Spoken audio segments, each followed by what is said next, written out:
പശ്ചിമേഷ്യയിലെ ഏറ്റവും പുതിയ വിവരങ്ങൾ അറിയാതെ നമുക്ക് കടന്നു പോകാൻ സാധിക്കുകയില്ല. ഈ ഒരു നിമിഷത്തിലും ലിജിൻ ചേരുകയാണ് ഇന്റർനാഷണൽ ഡെസ്കിൽ നിന്ന്.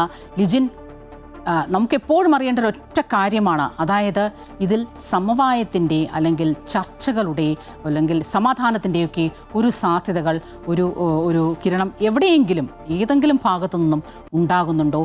ട്രംപിൻ്റെ നിലപാടിൽ, ബെന്യാമിൻ നെതന്യാഹുവിൻ്റെ നിലപാടുകളിലൊക്കെ ഏതെങ്കിലും ഒരു മാറ്റം ഉണ്ടാകുമോ?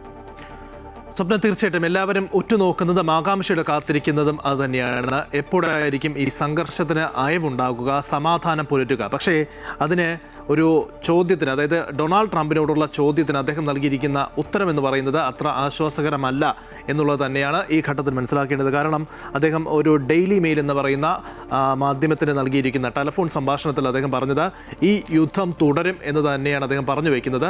നേരത്തെ നമ്മൾ പറഞ്ഞു വെച്ചതുപോലെ, അല്ലെങ്കിൽ കഴിഞ്ഞ മണിക്കൂറുകൾക്ക് മുൻപ് അദ്ദേഹം മാധ്യമങ്ങളോട് സംസാരിച്ചതുപോലെ 4 ആഴ്ച വരെ നീണ്ടു നിൽക്കുമെന്ന് അദ്ദേഹം വീണ്ടും ആവർത്തിക്കുകയാണ്.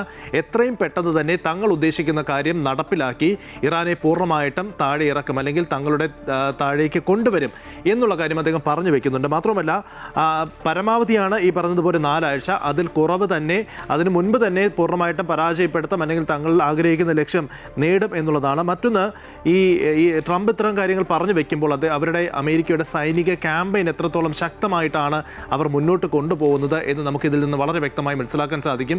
നേരത്തെ സെൻട്രൽ കമാൻഡ് നേരത്തെ തന്നെ കൃത്യമായി തന്നെ ട്വീറ്റ് ചെയ്തിട്ടുണ്ടായിരുന്നു. അതായത് ഇറാൻ്റെ പ്രധാനപ്പെട്ട, അതായത് അവരുടെ ഈ റവല്യൂഷണറി ഗാർഡിൻ്റെ ആസ്ഥാന മന്ദിരം പൂർണ്ണമായിട്ടും തകർത്തു എന്ന്, ഞങ്ങൾ വിജയിച്ചു എന്ന തരത്തിലുള്ള ഒരു പരാമർശം അവരുടെ ഭാഗത്തു നിന്നും ഉണ്ടാവുകയാണ്. തൊട്ടു പിന്നാലെയാണ് ട്രംപിൻ്റെ ഈ ഒരു അദ്ദേഹം ടെലിഫോണിലൂടെ അദ്ദേഹം നൽകിയ ആ ഒരു ചെറിയ അഭിമുഖത്തിൽ പറയുന്നത്. ന്യൂയോർക്ക് ടൈംസിനോടും സമാനമായ രീതിയിൽ അദ്ദേഹം ആവർത്തിക്കുകയാണ്, പ്രധാനമായും തങ്ങളുടെ ലക്ഷ്യം സാധ്യമാകുന്നതുവരെ പോരാട്ടം തുടരും, അല്ലെങ്കിൽ ഈ ഒരു സൈനിക നടപടി തുടരും എന്നുള്ളതാണ്. മറുവശത്ത് ഈ ആയുധവുമായി ബന്ധപ്പെട്ടുള്ള ചോദ്യം അദ്ദേഹത്തിനോട് അങ്ങോട്ട് ചോദിക്കുമ്പോൾ അദ്ദേഹം പറയുന്ന മറുപടി, ലോകത്തിൻ്റെ വിവിധ ഭാഗങ്ങളിൽ തങ്ങൾക്ക് വേണ്ടി ആയുധം ഒരുക്കിയിട്ടുണ്ട്, അതുകൊണ്ട് അത്തരത്തിലുള്ള ഒരു ബുദ്ധിമുട്ടും അമേരിക്ക നേരിടില്ല എന്നുള്ള കാര്യം കൂടെ പറഞ്ഞു വെക്കുന്നുണ്ട്. അതായത് ഇപ്പോൾ ഈ ട്രംപിൻ്റെ വാക്കുകൾ നമ്മൾ പരിശോധിക്കുമ്പോൾ ഈ വരുന്ന ആഴ്ചകളും അല്ലെങ്കിൽ വരുന്ന ദിവസങ്ങളും വളരെ നിർണായകമാണ് പശ്ചിമേഷ്യയെ സംബന്ധിച്ചിടത്തോളം എന്ന് തന്നെ പറയേണ്ടി വരും. മറുവശത്ത് ഇറാനെ സംബന്ധിച്ചിടത്തോളം ഇപ്പോൾ ഏറ്റവും ഒടുവിലായി പുറത്തു വരുന്ന വിവരം, അതായത് ഹിസ്ബുള്ളയുടെ സഹായം ഇറാന് ലഭിക്കുന്നു എന്നുള്ളതാണ്. ലെബനനിൽ നിന്നും ഒക്കെ ഈ വലിയ ആക്രമണങ്ങൾ, മിസൈൽ ആക്രമണം ഉണ്ടായി എന്നാണ് ഇസ്രായേൽ സേന ഇപ്പോൾ പറയുന്നത്. കാരണം പല മേഖലകളിൽ നിന്നും ലെബനനിൽ നിന്നുള്ള മിസൈലുകൾ ഇസ്രായേലിലേക്ക് പതിക്കുന്നു, അല്ലെങ്കിൽ ഇസ്രായേലിലേക്ക് തൊടുത്തുവിടാനുള്ള ശ്രമം നടക്കുന്നു. അത് എപ്പോഴും എല്ലാ കാലവും അങ്ങനെയാണ്. നമുക്ക് ഈ മുൻ ചരിത്രം എടുത്ത് പരിശോധിച്ചാൽ നമുക്ക് മനസ്സിലാക്കാൻ സാധിക്കും, ഇസ്രായേലിൻ്റെ ഏറ്റവും വലിയ ഭീഷണിയായിരുന്ന ഹമാസ് അല്ലെങ്കിൽ ഹിസ്ബുള്ള, ഇവർക്കെല്ലാം ഏറ്റവും വലിയ സഹായമായിരുന്നത് ഈ ഇറാനിലെ അയത്തുള്ള അൽ ഖമേനിയുടെ ഇറാൻ്റെ സഹായമാണ്, ഖമേനിയുടെ പിന്തുണയാണ്. അത് നമുക്ക് എല്ലാ കാലവും കാണാൻ സാധിക്കും. പ്രത്യേകിച്ചും ഈ ഇസ്രയേൽ ഗാസ ആക്രമിച്ചുകൊണ്ടിരുന്ന സമയത്ത്, അല്ലെങ്കിൽ പലസ്തീനുമായി യുദ്ധമുണ്ടായിരുന്ന സമയത്ത് ഒക്കെ ഈ ഹിസ്ബുള്ളയുടെ കേന്ദ്രങ്ങൾ, ഹിസ്ബുള്ളയുടെ നേതാക്കളിൽ നിന്ന് അല്ലെങ്കിൽ ഹമാസിൽ നിന്നൊക്കെ ഇവർക്കൊക്കെ കൃത്യമായ സഹായം എത്തിച്ചിരുന്നത്. അത് ആയുധമായിട്ടാണെങ്കിലും മിസൈലുകളായിട്ടാണെങ്കിലും ഡ്രോണുകളായിട്ടാണെങ്കിലും ഒക്കെ കൂടിയും സഹായം എത്തിച്ചിരുന്നത് ഈ ഖമേനിയുടെ, ഒരുപക്ഷെ ഈ അവിടുത്തെ ആ പശ്ചിമേഷ്യൻ മേഖലയുടെ ഒരു സമാധാനമില്ലായ്മയുടെ തലപ്പത്ത് നിൽക്കുന്ന അതിൻ്റെ ഒരു സൂത്രധാരൻ എന്ന് പറയുന്നത് ഈ ഖമേനി തന്നെയാണ് എന്ന് തന്നെയാണ് ഇസ്രയേലും അമേരിക്കയും എപ്പോഴും അവർ വാദിച്ചിരുന്നത്. അതുതന്നെയാണ് അവർ ഇതിലും പറയുന്നത്. സ്വാഭാവികമായും ഖമേനി ഇല്ലാത്തൊരു സാഹചര്യത്തിൽ ഇറാന് സഹായം എത്തിക്കേണ്ട ബാധ്യത, ആ ചുമതല ഇത്തരത്തിലുള്ള ഈ ഹിസ്ബുള്ള അടക്കമുള്ള ഈ ഭീകര സംഘടനകൾക്ക് തന്നെയാണ്. തീർച്ചയായിട്ടും അത് തന്നെയാണ്. ഇപ്പോൾ ഈ ഇറാൻ്റെ പരമോന്നത നേതാവ് ഈ ഖമേനിയുടെ മരണത്തിന് തൊട്ട് പിന്നാലെയാണ് ഈ ഹിസ്ബുള്ള ഇത്തരത്തിലുള്ള ആക്രമണങ്ങൾ നടത്തുന്നത്, മിസൈൽ ആക്രമണം ഇസ്രായേലിലേക്ക് നടത്തുന്നത് എന്നതാണ് ഏറ്റവും പ്രധാനപ്പെട്ട കാര്യം. സ്വപ്ന ഇവിടെ സൂചിപ്പിച്ചതുപോലെ തന്നെ, അതായത് കൃത്യമായിട്ടുള്ള സഹായങ്ങൾ നേരത്തെ തന്നെ ലഭിച്ചുകൊണ്ടിരുന്നു. അതായത് ഈ ഹിസ്ബുള്ള അടക്കമുള്ള മേഖലകളിലേക്ക്, അല്ലെങ്കിൽ അവർക്കൊക്കെ കൃത്യമായിട്ടുള്ള സഹായം ഖമേനിയുടെ ഭാഗത്തു നിന്നും ലഭിച്ചുകൊണ്ടിരുന്നു. അതിന് പ്രത്യുപകാരം, അല്ലെങ്കിൽ ആ ഒരു പ്രധാനപ്പെട്ട നേതാവ് തങ്ങൾ ആശ്രയിച്ചിരുന്ന ഒരു നേതാവിൻ്റെ വിയോഗം, സ്വാഭാവികമായും അവരുടെ ഒരു സഹായം എപ്പോഴും ഇറാനൊപ്പം തന്നെ നിൽക്കുവാനാണ് സാധ്യത. എന്തായാലും ഇറാൻ മാധ്യമങ്ങളടക്കം ഇത് സ്ഥിരീകരിച്ചിരിക്കുകയാണ്. അതായത് ഹിസ്ബുള്ള തങ്ങൾക്കൊപ്പമാണ് എന്ന് അവർ തന്നെ പറഞ്ഞു വെക്കുകയാണ്. എന്തായാലും ഹിസ്ബുള്ളയും ഇക്കാര്യം സ്ഥിരീകരിക്കുന്നുണ്ട്. അതായത് ലെബനനിൽ നിന്നും തങ്ങൾ തന്നെയാണ് മിസൈൽ തൊടുത്തുവിട്ടത് എന്ന് അവർ തന്നെ സ്ഥിരീകരിച്ച് വയ്ക്കുകയാണ്. ഈ ഇടക്കാലത്ത് ആദ്യമായിട്ടായിരിക്കും ഹിസ്ബുള്ള ഇത്തരത്തിലൊരു കാര്യം, ആക്രമണത്തിൻ്റെ ഉത്തരവാദിത്തം സ്വയം ഏറ്റെടുക്കുന്നത് എന്നതാണ് ഇവിടെ ഏറ്റവും പ്രധാനപ്പെട്ട കാര്യം.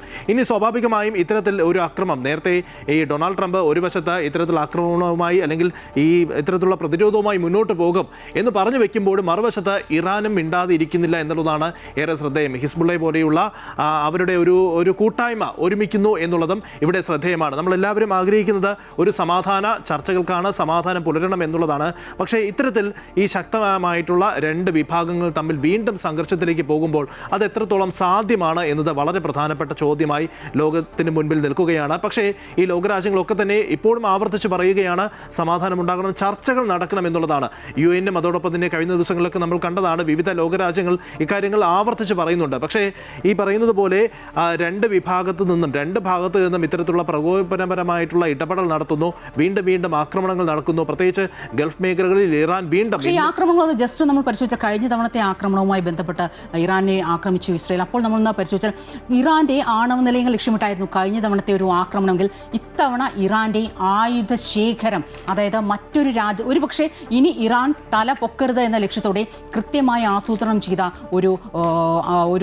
ഒരു അറ്റാക്ക് തന്നെയാണ് ഇത്തവണ നമുക്ക് കാണാൻ സാധിക്കുന്നത് എന്ന് എടുത്ത് പറയേണ്ടിയിരിക്കും. നേരത്തെ ലിജൻ സൂചിപ്പിച്ചതുപോലെ തന്നെ ഈ തല പോയാൽ പിന്നെ ശരീരമില്ലല്ലോ, അല്ലെങ്കിൽ തലപ്പത്തിരിക്കുന്ന ആളില്ലാതായാൽ പിന്നെ അണികളില്ല എന്ന ആ തന്ത്രം ഇത് കുറച്ച് നാളുകൾക്ക് മുൻപ് തന്നെ ഇസ്രയേലാണെങ്കിലും അമേരിക്കയാണെങ്കിലും പയറ്റി തെളിഞ്ഞ ഒന്ന് തന്നെയാണ്. അത് ഹമാസിൻ്റെ കാര്യത്തിലാണെങ്കിലും ഹിസ്ബുള്ളയുടെ കാര്യത്തിലാണെങ്കിലും ഒക്കെ നമ്മൾ കണ്ടതാണ്.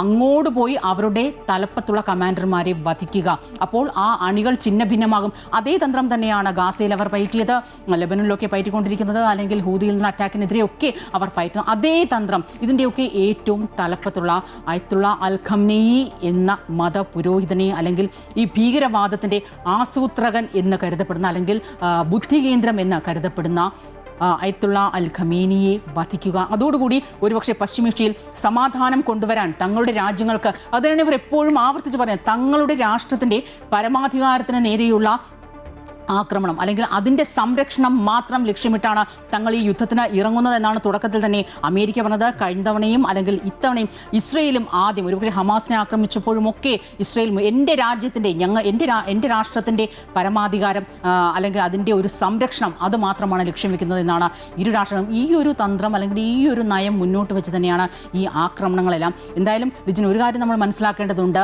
തങ്ങൾക്കെതിരായ ഭീഷണി പൂർണ്ണമായും അവസാനിപ്പിച്ചാൽ മാത്രമേ ഈ ഒരു യുദ്ധത്തിൽ നിന്ന് അമേരിക്കൻ പ്രസിഡന്റ് ഡൊണാൾഡ് ട്രംപോ ബെന്യാമിൻ നെതന്യാഹു അടക്കമുള്ളവർ പിന്മാറുകയുള്ളൂ എന്ന് നമ്മൾ മനസ്സിലാക്കണം. എന്തായാലും വളരെയധികം നന്ദി ലിജിൻ.